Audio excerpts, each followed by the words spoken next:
Isaías capítulo 1, versículo del 1 al 3. Y dice así la escritura: en el nombre de Jesús, para la gloria del Padre, del Hijo y del Espíritu Santo. Amén. Visión de Isaías, hijo de Amós, la cual vio acerca de Judá y Jerusalén en días de Usías, Jotam, Acaz y Ezequías, reyes de Judá. Oíd cielos y escucha tu tierra, porque habla Jehová: crié hijos y los engrandecí, y ellos se rebelaron contra mí. El buey conoce a su dueño, y el asno el pesebre de su señor. Israel no entiende, mi pueblo no tiene conocimiento. Amén y amén. Padre, en el nombre de Jesús, queremos darle gracias, mi Rey, por darnos esta bendición de estar en la casa de oración en esta mañana, mi Señor. Gracias, Padre mío, por esa oración. Gracias, mi Rey, por las alabanzas. Y ahora, mi Señor eterno, queremos disponernos a recibir su palabra. Padre, coloque en nosotros corazón de discípulos, Padre mío, no solamente de oyentes, sino que de discípulos. Coloque el interés, coloque, Padre mío, la expectativa, coloque el deseo, el anhelo, Padre mío, de recibir su palabra y luego de aplicar la palabra a nuestras vidas. Ayúdanos, mi Rey, a no ser simples oidores. Padre mío, estábamos llenos de oidores, Padre eterno, y de poco hacedores. Ayúdenos a ser hacedores de su palabra, mi Señor eterno.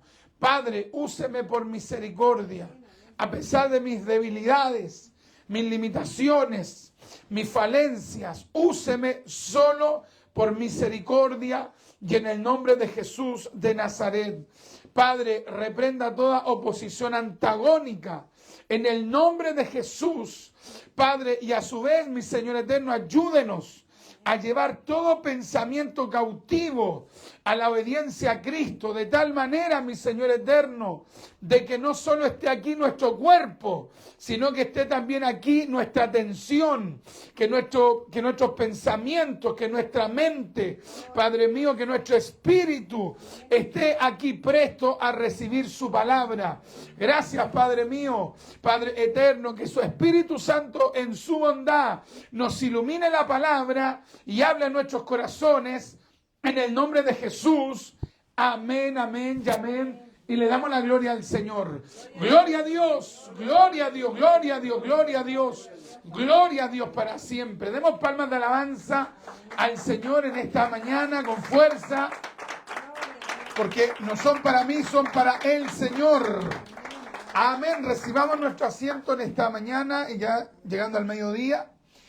Y hemos leído esta palabra del profeta Isaías aquí en el Antiguo Testamento.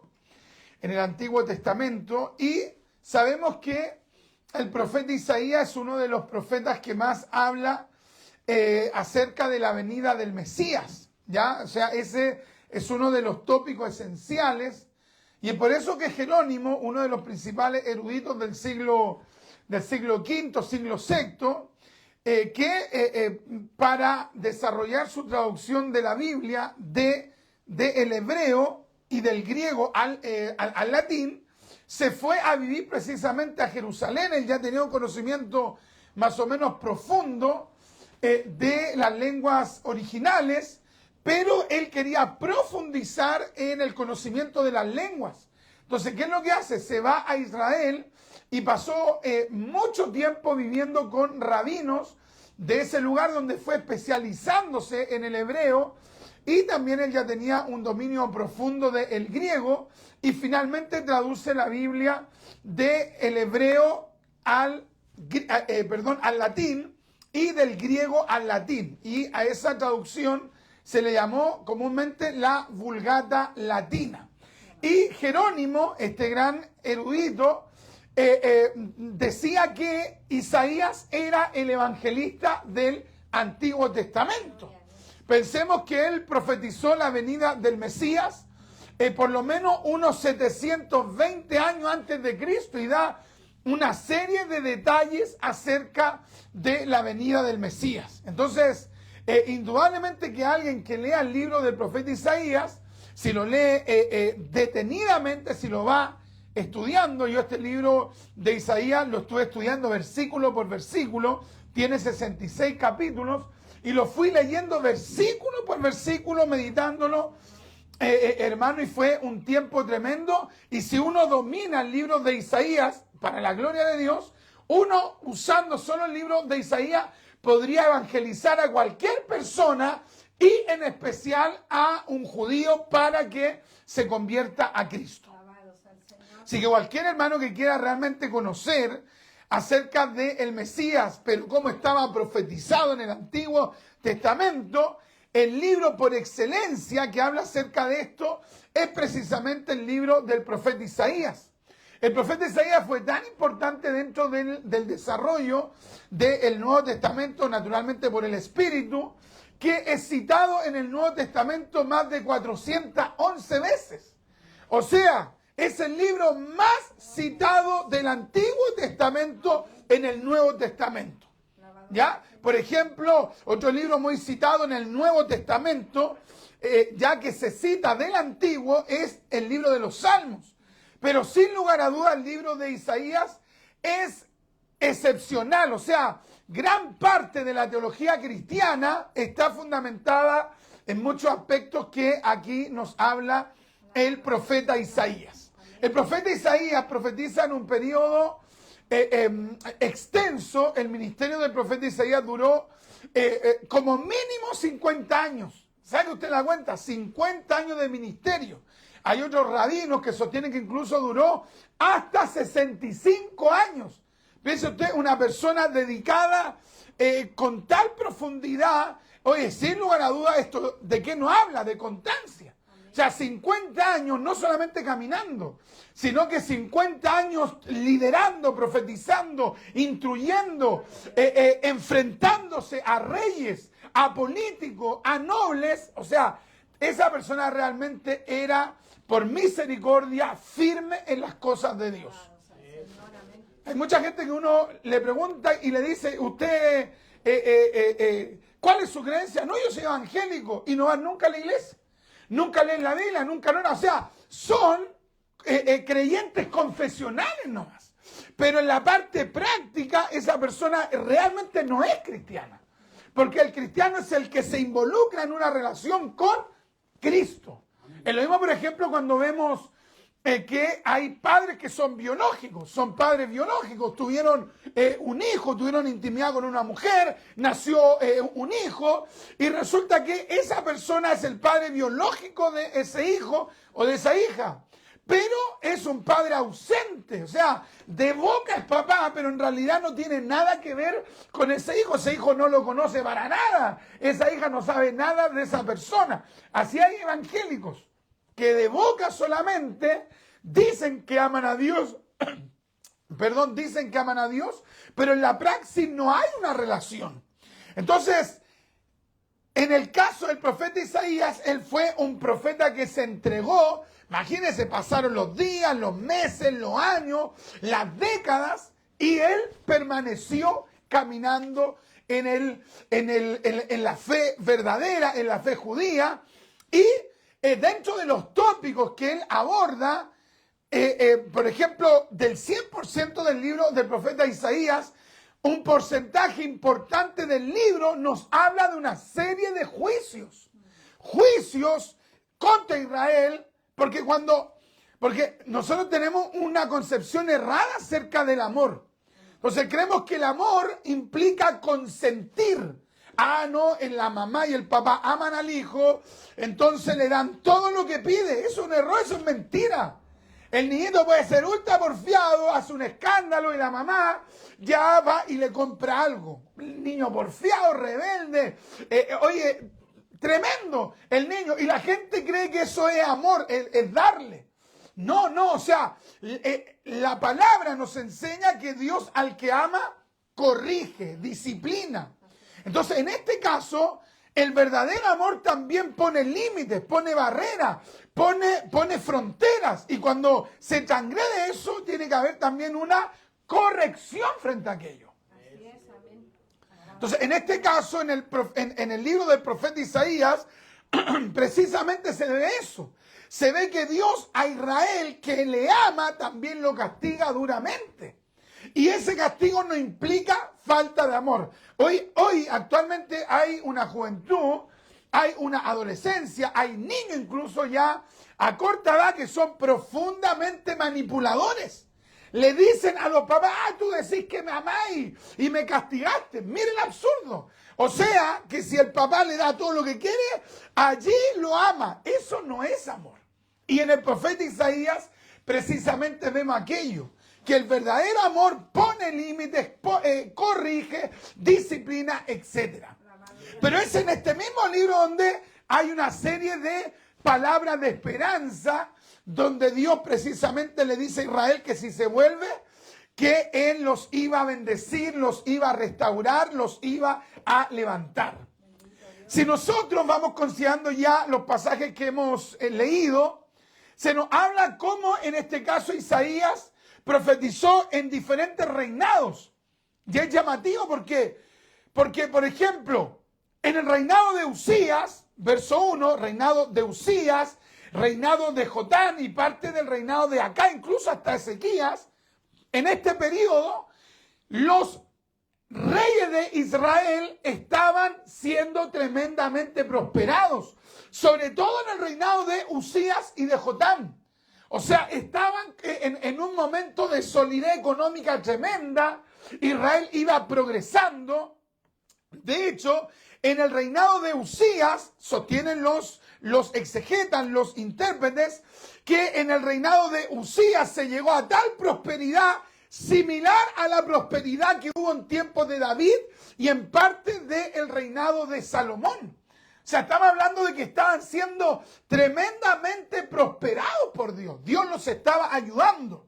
Y es por eso que Isaías, por el Espíritu, dice, oíd cielos y escuchad tu tierra. Es decir, Isaías por el Espíritu está diciendo, pongo de testigo a la creación, que la creación misma oiga esto, escuche esto, porque habla Jehová.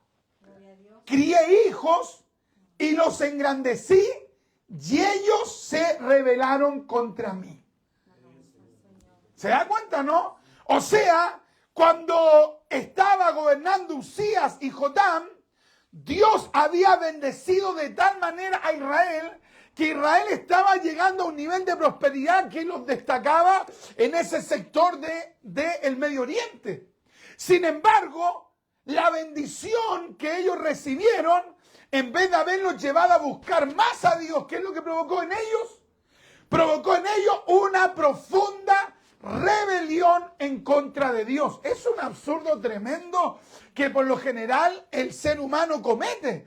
Dios lo ayuda, Dios lo bendice, Dios lo sana, Dios lo restaura, Dios lo perdona, Dios le abre puertas, Dios le saca la depresión, Dios lo saca a algunos de la cárcel, a otros del psiquiátrico, Dios le devuelve la familia, algunos hasta han andado botados por las calles y Dios ha tenido misericordia de ellos y Dios y la gente en su entorno espera, no, este va a ser fiel a Dios porque Dios lo ayudó, Dios lo prosperó. Y mira la palabra que usa, los engrandecí. O sea, ¿qué significa? No solamente que Dios los bendijo, sino que la bendición fue tan extraordinaria que llegaron a ser admirados por el resto. Y de repente hay gente que recibe una serie de cosas y ¿sabe cuál es la respuesta de parte de esa persona para con Dios? Rebelión. Imagínate la locura tremenda. Rebelión. Sanado de cáncer, dejó la iglesia. Sanado de leucemia, deja la iglesia. Dios lo sacó de un psiquiátrico. Yo conozco gente que Dios ha sacado de un psiquiátrico. De un psiquiátrico que han estado internados tiempo. Y resulta, mis queridos hermanos, que esas personas no siempre caminan recibiendo tremendos milagros. personas que no tenían por dónde haber estudiado una carrera profesional, Dios los ayuda. Oye, son dádivas de Dios, Dios los engrandece, Dios los honra, Dios los prospera. Y esas personas, ¿qué es lo que hacen? Se rebelan. Ayúdanos, Señor. Bendito Dios. Entonces, esto evidentemente que Dios no lo va a pasar por alto. Dios siempre le da un tiempo a las personas. Amén. Cría hijos. ¿Ve? No dice solamente creé hijos. ¿Cómo dice? Crié. ¿Qué implica criar?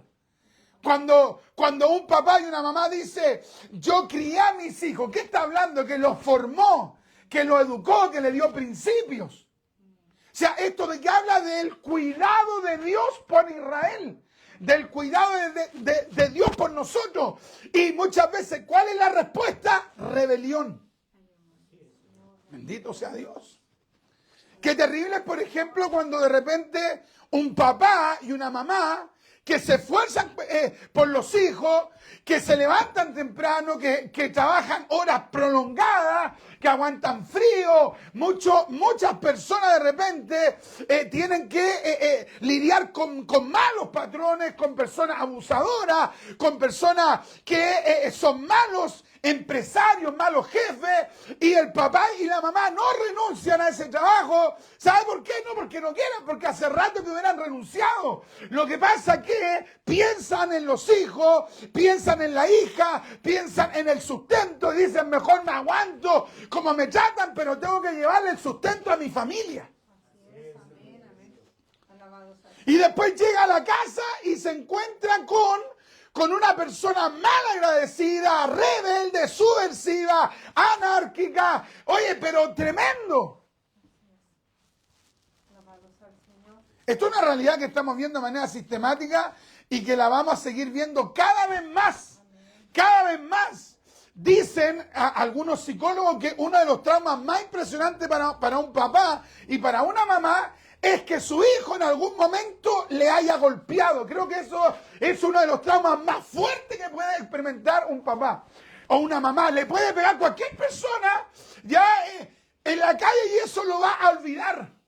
Pero nunca va a olvidar que un hijo lo haya desafiado, que una hija lo haya desafiado. Eso queda en la mente. Imagínense desafiar a Dios mismo. Crié hijos y los engrandecí. Y ellos se rebelaron. Imagínate, se rebelaron. Esta palabra rebelarse tiene mucho contenido porque implica que alguien conscientemente se opone a lo establecido. Bendito sea Dios. Alabado sea el Señor. ¿No considera usted que es una patudez? Que si usted tiene su casa, tiene su hogar, usted se esfuerza, usted sustenta y después la gente que es beneficiada, no solamente los hijos, cualquier persona que vive allí, después esa persona que no hace nada, quiera él o ella imponer la regla. Es una locura. Porque si la persona quiere imponer la regla, ¿qué tiene que hacer? Tiene que irse y él mismo formar algo. Con Francesca veíamos un video en estos días que nos reíamos. Oye, que nos reímos con él. Yo creo que el video lo habré visto 7 veces. Cortito, duraba como cuánto, como un minuto, no sé. Donde salía una joven como no sé qué edad habrá tenido. Entonces la joven decía, me fui a vivir sola. Me fui a vivir sola y como que estaba aburrida. Porque ella tenía que lavar. Ella tenía que barrer, ella tenía que hacerse la comida, ella tenía que hacer todo. Entonces, como que ella misma se dice, ¿y cuándo alguien lo va a hacer por mí? Es que ya te fuiste a vivir solo. ¿Me entiendes? La gente quiere la independencia sin la correspondiente responsabilidad de esa independencia. Y siento que la joven se mostraba así como ya saturada, como que ya, oye, pero era muy cómico el video. Pero representaba una realidad. Imagínense hacerle esto a Dios. Es por eso que el pecado de Lucifer es tan abominable, de Satanás. Porque mire, Satanás era Luzbel, era un ángel, era un querubín. Dios lo había honrado. de tal manera que él era uno de los guardianes del templo del cielo. O sea, era uno de los querubines que tenía acceso directo al trono de Dios. En estos días estudiamos acerca de cuántos ángeles habían. ¿Cuántos ángeles hay? Millones de millones. Y entre esos millones de millones, Dios le había honrado a él para que él estuviese cerca del trono de Dios. ¿Y qué es lo que hizo él? Desafió a Dios. ¿Y qué es lo que le pasó? El Señor, como se dijera popularmente, le pegó un chilito fuera, expulsado del tercer cielo. Crié hijos y los engrandecí y ellos se rebelaron contra mí. ¡Qué tremendo! Entonces, en la bendición desafiaron a Dios. En la ayuda desafiaron a Dios. Era el momento de agradecer, era el momento de reconocer, era el momento de exaltar, era el momento de elogiar a Dios, pero en su lugar desafiaron lo establecido por Dios. Alabados al Señor. Verso 3 dice, el buey conoce a su dueño y el asno el pesebre de su señor. Israel no entiende, mi pueblo no tiene conocimiento. Imagínate, el buey conoce a su dueño y el asno el pesebre de su señor. Aquí lo que quiere decir es que incluso hasta un animal estaba siendo más agradecido, ¿ya?, que los mismos israelitas. Un animal, vea usted, un perrito, ¿cierto? O un gato, como un perro y un gato en general, porque hay perro y gato y gato. Pero en general, ¿cómo es el animalito? Agradecido. Le mostráis ahí algo para comer y te mueve la cola, te hace todo un espectáculo. Se mueve para allá, se mueve para acá, otros saltan, otros te hacen la media fiesta. Y después que le diste comida van humillados y te languetean la mano. Y el perrito y el gatito, el animal, sabe que integrante de la familia es el que le da de comer. ¿Sabe cuál es? Entonces aquí Isaías, ¿qué está diciendo? Estos animales tienen más respeto por sus amos que ustedes por mí. Imagínense. ¿Cuántas veces Dios no nos ha provisto, nos ha ayudado, nos da cosas? Y, oye, y lo mínimo, obviamente tú no le vas a mover la cola, porque tú no tenés cola, o yo no tengo cola. Pero lo mínimo es decirle gracias, Dios mío. Me diste esto, me ayudaste en esto, me abriste esta puerta. No he dado ni gracias por todas las bendiciones que me has dado. Saque la cuenta que de repente uno mismo da la oportunidad. ¿Qué da gracias? Y hay gente que se pone a pensar en qué doy gracias. Oye, todas las cosas que Dios nos ha ayudado, tenemos que pensar en qué dar gracias. Hace 30 años atrás te sanó, ¿cierto? Oye, hay veces que Dios nos ha sanado hace 3 días y no somos capaces de darle gracias a Dios. Somos capaces de pedir la oración, pero no de luego decir, gracias, Dios mío, tú me ayudaste. Entonces aquí Israel había llegado a un nivel de ingratitud tremenda. Mira cómo traduce la NTV. Dice, escuchen, oh cielos, presta atención, oh tierra. Esto dice el Señor. Los hijos que crié y cuidé se han rebelado contra mí. Hasta un buey conoce a su dueño y un burro asno reconoce los cuidados de su amo. Pero Israel no conoce a su amo. Mi pueblo no reconoce mis cuidados a su favor.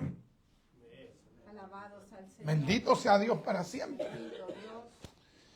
Gloria a Dios. Tenían templo, tenían el arca del pacto, tenían altar del sacrificio, tenían liturgia, seguían con sus actividades cotidianas, pero en la generalidad ese pueblo no le agradecía a Dios. Bendito sea Dios. Hay gente que es evangélica, ni siquiera ora por los alimentos. Y son evangélicos. Son evangélicos y no son capaces de sentarse a una mesa y decirle gracias, Dios mío. No es necesario que usted se ponga a hacer una oración teológica. No, gracias, Dios mío, gracias porque me bendeciste. Alabado. ¿Para qué decir que hay gente que le da una vergüenza tremenda orar en público en el trabajo? Oh, y si oran, se van bien escondidos, así, son capaces hasta de ir a orar en el baño para que no los vean. Alabado. No digan tan fuerte. Bendito Dios. Gente que por ello, ojalá que nadie supiera que son evangélicos.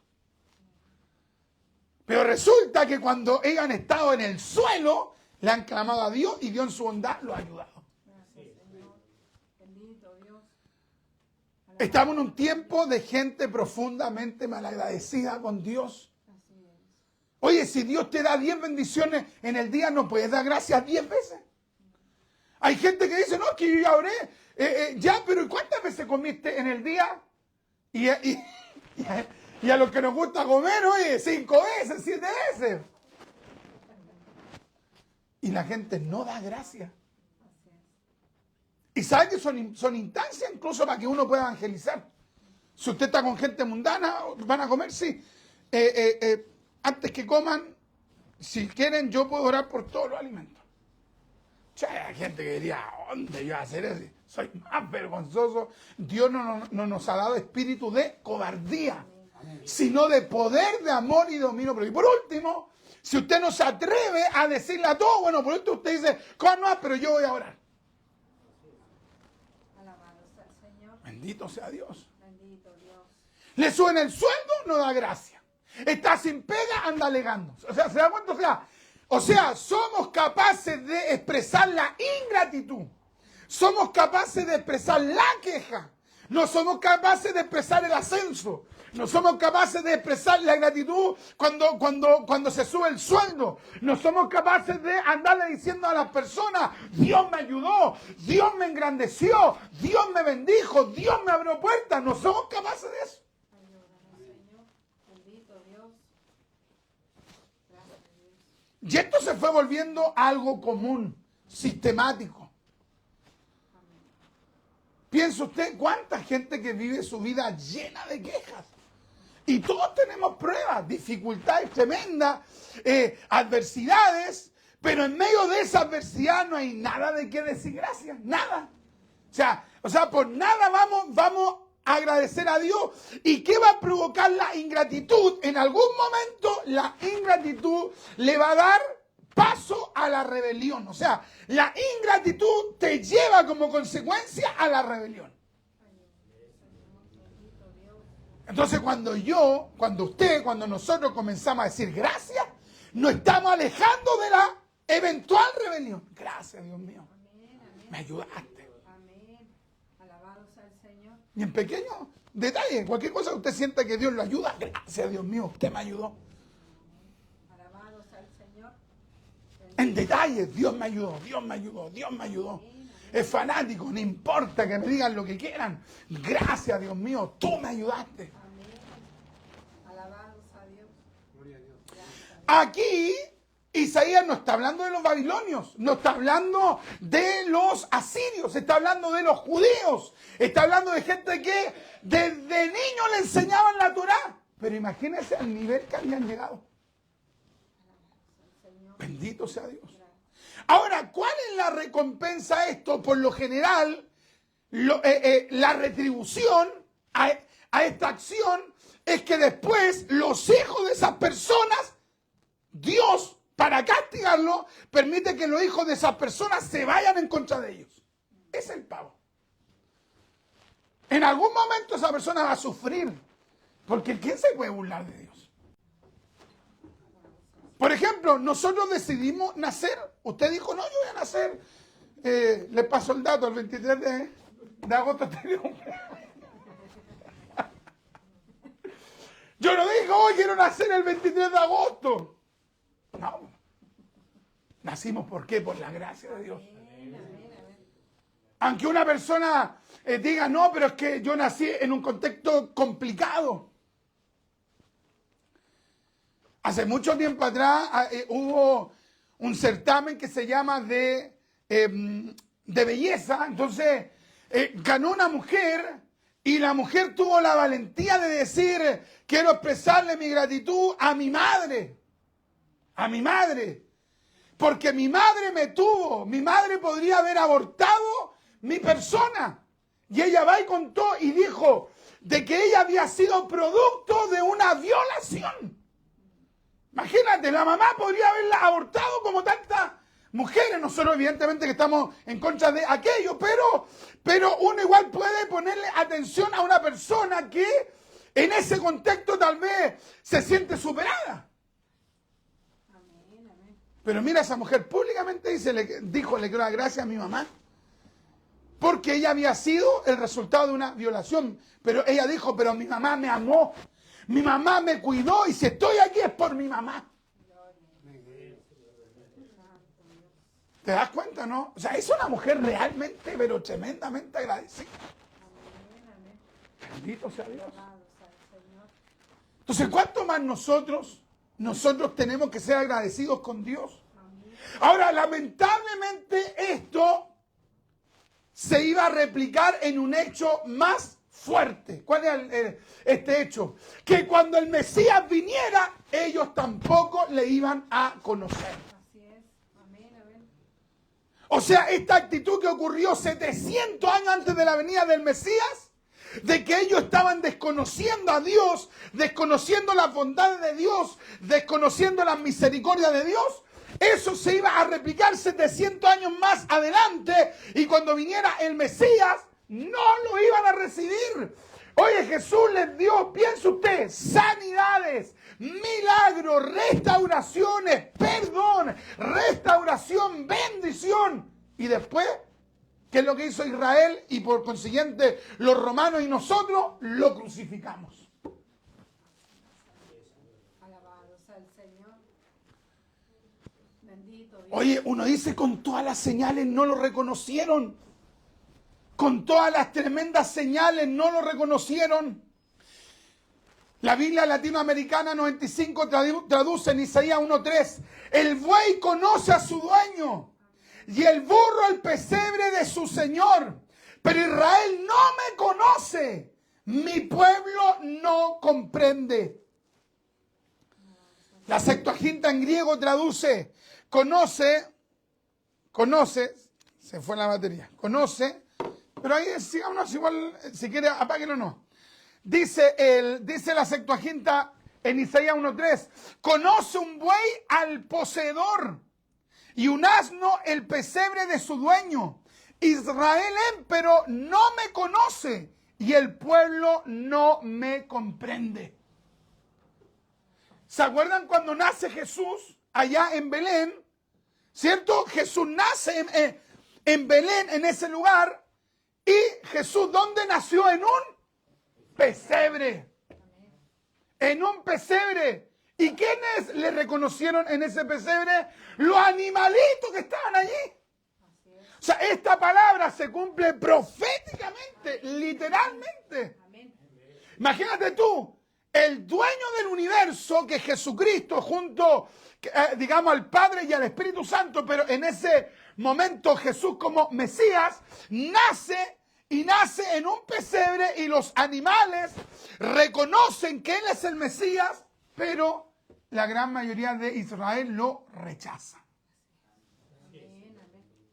O sea, esta palabra tiene una lectura contextual histórica, como fue la que explicamos en la primera parte, pero hay un contenido profético. O sea, esto es lo que iba a ocurrir. O sea, imagínate que el ser humano es tan imbécil, es tan torpe, que cosas tan lógicas no las comprende. Y un animalito tiene más sensibilidad. Bendito Dios. ¿Se acuerda el burro con el respeto de los burros? El burro de Balaam, ¿se acuerdan o no?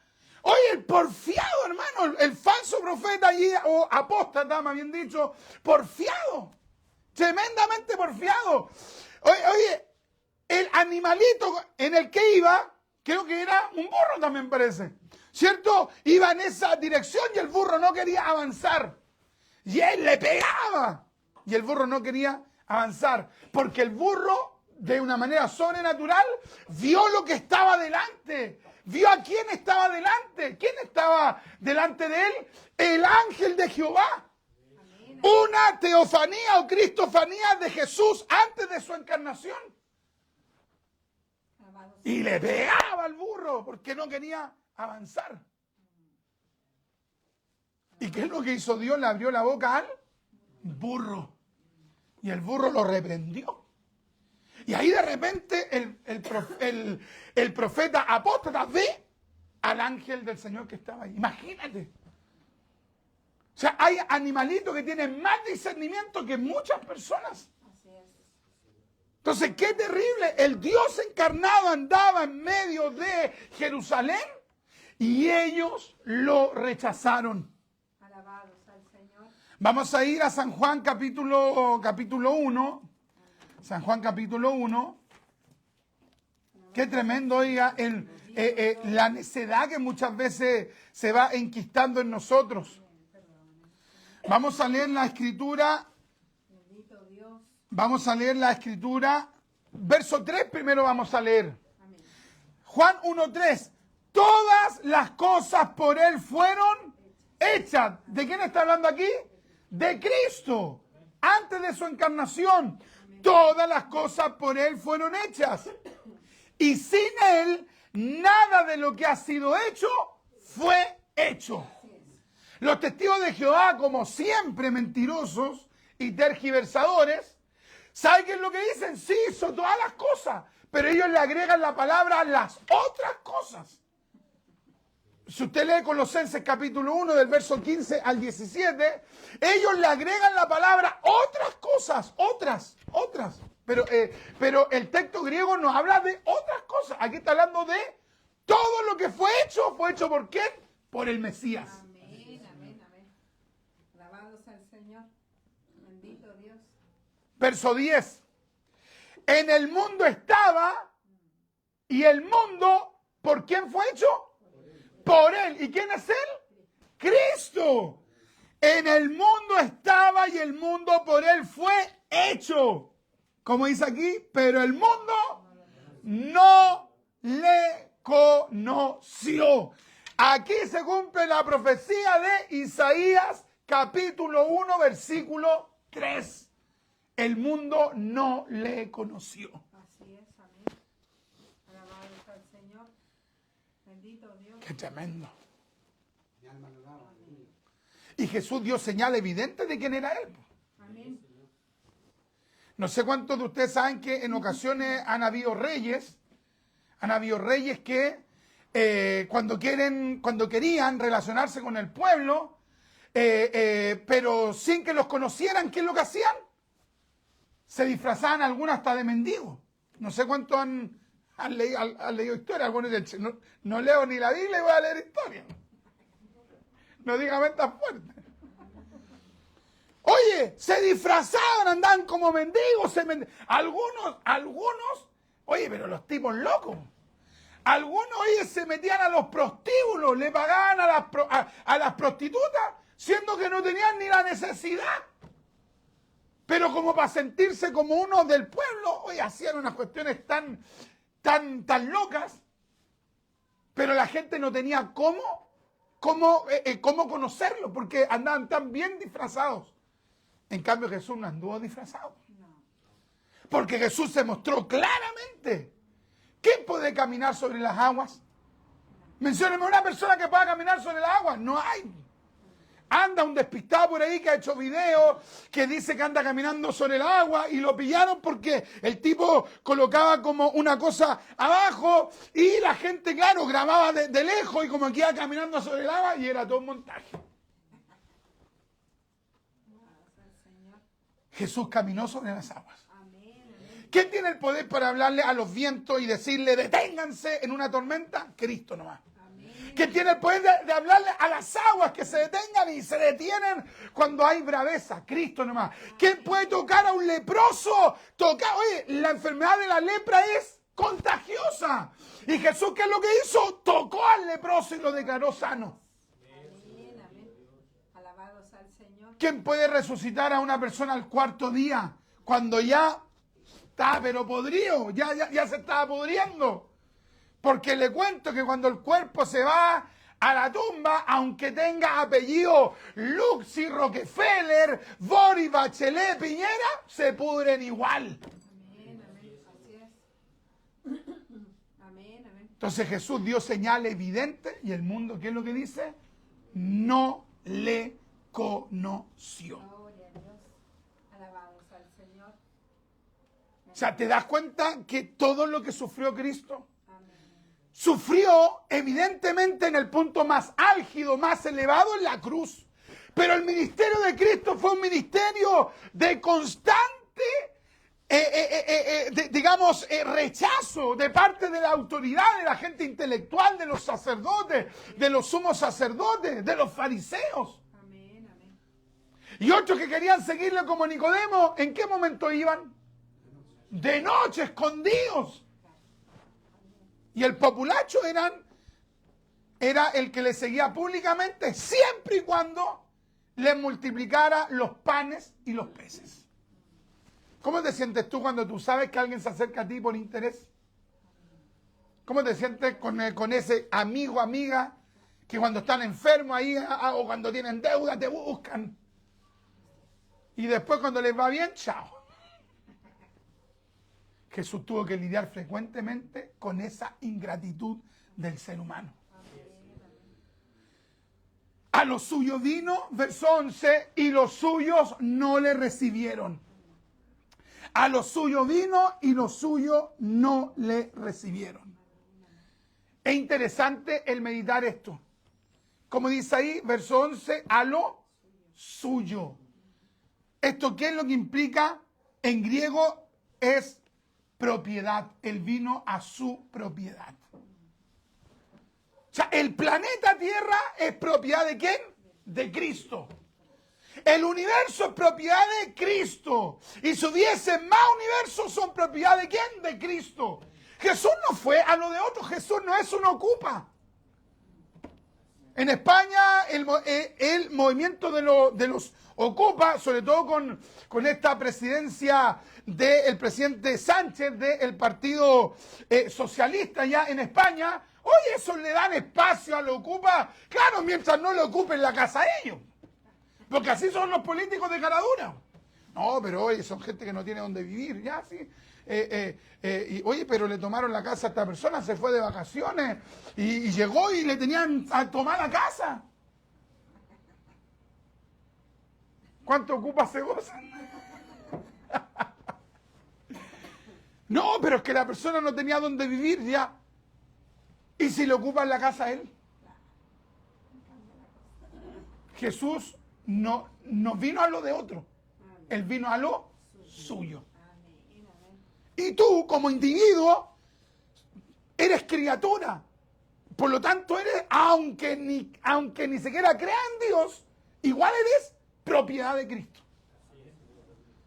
¿Qué es lo que dice el Antiguo Testamento hablando Dios? Mías son las almas, dice Jehová. Imagínate. Amén, amén. Alabados al Señor. Federico Nietzsche, que se dedicó a propagar el ateísmo el día que se murió, se le acabó el ateísmo porque tuvo que enfrentarse delante de Dios. Y se dio cuenta que era propiedad de Dios, pero ya estaba perdido. Entonces, ¿cuál es la sabiduría? La sabiduría es reconocer que Él es nuestro dueño. La sabiduría es reconocer que Él es nuestro Señor. La sabiduría es realmente vivir el señorío de Cristo, porque hay gente que ha hecho la oración de fe, repita conmigo, hace la oración, gloria a Dios, y después esa persona vive como quiere. No, el que realmente es cristiano va a vivir el señorío de Cristo y va a tratar de hacer, dentro de todas sus limitaciones, va a tratar de hacer la voluntad de Dios. Todas las almas son de Cristo, pero no todos son hijos. ¿Quiénes son hijos? Los que tienen a Jesucristo como Señor y Salvador personal. ¿Qué es ser un cristiano? ¿Es simplemente decir yo creo en Cristo? Esa es una parte, porque el creer implica obedecer. Entonces, ¿quiénes son los llamados a vivir el señorío de Cristo? Somos nosotros los cristianos. Bendito sea Dios. Israel no le conoció, mas a todos los que le recibieron, a los que creen en su nombre, les dio potestad de ser hechos hijos de Dios, los cuales no son engendrados de sangre, ni de voluntad de carne, ni de voluntad de varón, sino de Dios. ¿Cuántos de aquí son descendientes judíos? Ni uno. Tal vez alguien diga, oye, me pensaba que usted era conoce, no soy judío. Tiene cara... Tremendo. Usted, Maurita, tiene cara de latino, ¿no? Pero tenemos la bendición de ser hijos de Dios. Entonces usted no solo es criatura. Hoy día usted ¿qué es? Hijo. Ahora, si es hijo, tiene que reconocer que Él es el Señor. Y una de las cosas que se va a evidenciar que usted es hijo, que yo soy hijo, uno, ser agradecido, dos, ser obediente. Esto va a ser una manifestación de que estamos viviendo verdaderamente el señorío de Cristo. Alabados al Señor. ¿Cuál fue la consecuencia de Israel en el tiempo de Isaías? Al no haber sido agradecido, un castigo de Dios tremendo sobre ellos. ¿Cuál va a ser el castigo de los hermanos que no vivan en gratitud y en obediencia? Mire, el Señor es el todo sabio. Entonces el Señor sabe dónde puede tocar, sabe dónde usted es más sensible. Ahí Dios lo puede tocar. Entonces vamos a ser sabios y mejor vamos a evitar. Decir, no, yo quiero obedecer. Yo quiero ser agradecido, yo quiero amarte, quiero servirte. Yo quiero ser una persona consecuente. Ahora también hay una promesa, que el que obedece a Dios, esto está pero profundamente constatado en el libro de Deuteronomio, en el monte de las bendiciones, al que obedece Dios le promete un sinfín de bendiciones. Así es. Amén, amén. Y una de las bendiciones que nosotros podemos recibir aquí en la tierra es honrar a Dios y honrar, en este caso, a nuestros padres que nos han bendecido, porque aunque alguien pueda decir, no, pero es que mi papá aquí, mi mamá allá, no importa, Dios lo usó. Dios usó a ese papá y a esa mamá. Entonces, lo mínimo es orar, Dios mío, retribuye, bendice. Entonces, cuando una persona honra a Dios y honra a la persona que Dios ha usado para ayudarlo, para bendecirlo, esa persona va a cosechar gran bendición. ¿Qué es lo que hace Dios con sus hijos? Los engrandece. Amén. Así que vamos a ser sabios y le vamos a pedir al Señor que nos permita realmente vivir el señorío de Cristo y tener una vida de agradecimiento y de obediencia. Vamos a orar al Señor. Padre, en el nombre de Jesús, queremos darle gracias, Padre mío, por esta palabra que usted nos ha dado en esta hora, mi Señor eterno. Gracias, Padre mío, mi Dios amado, por darnos la bendición de poder, mi Dios eterno, recibir esta palabra, mi Señor amado. Padre, por misericordia, mi Dios eterno, permítanos, mi Dios, el poder, Padre mío, ser agradecidos, el ser obedientes con nuestro Creador, con nuestro Redentor, con nuestro Dueño, con usted, mi Dios eterno. Ayúdenos, Padre mío. Padre, llévese de nosotros toda rebelión, toda soberbia, toda altivez de espíritu, toda, Padre mío, arrogancia, mi Señor amado, y coloque, Padre, en su lugar, Padre mío, la humildad, la docilidad, la obediencia, la sujeción al Dios Todopoderoso. Gracias, Padre mío, por la obra de Cristo. Gracias, Padre mío, por el favor de Cristo. Tantas veces, Dios mío, que usted nos ha favorecido, nos ha abierto puertas, nos ha perdonado, nos ha lavado de nuestros pecados. En momentos de soledad ha sido nuestra compañía. En momentos de aflicción nos ha extendido su mano de misericordia. Y sobre todo usted nos ha salvado, Padre, por medio de la obra de Cristo. Oh Jesús, Jesús, Jesús. Le alabamos, Jesús. Le alabamos, Yeshua. Le alabamos, Mesías. Gracias, Padre mío, por esta palabra, mi Señor eterno. Gracias, mi Dios eterno, por la palabra, mi Dios amado. Gracias, Padre mío, por las escrituras que nos hablan, que nos ministran, mi Señor eterno. Gracias, mi Dios amado. Gracias por esta palabra. En el nombre de Jesús. Amén, amén y amén. Y le damos la gloria al Señor. Gloria a Dios, gloria a Dios.